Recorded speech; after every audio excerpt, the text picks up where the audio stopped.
Hello children, how are you today? Today we will do potato stamping activity. Okay, I have cut the potato and I have given this shape.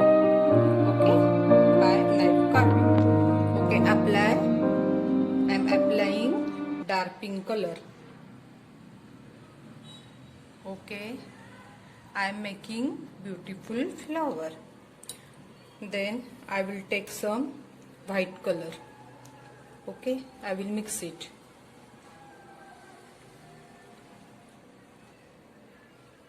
Then you have to keep it back like this and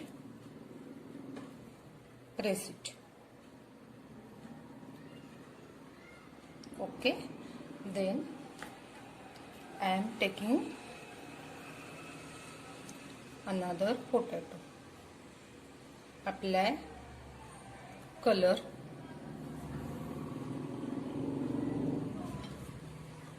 I am applying two colors, pink and blue.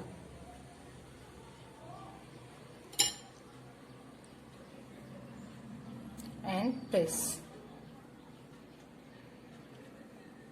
You can mix white color also.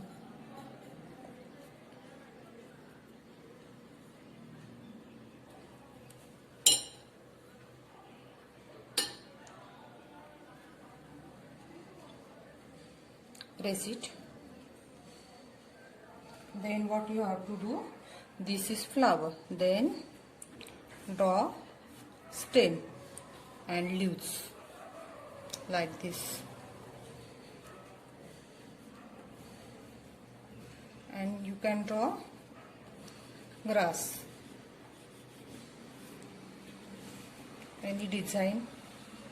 Okay, bye bye kids.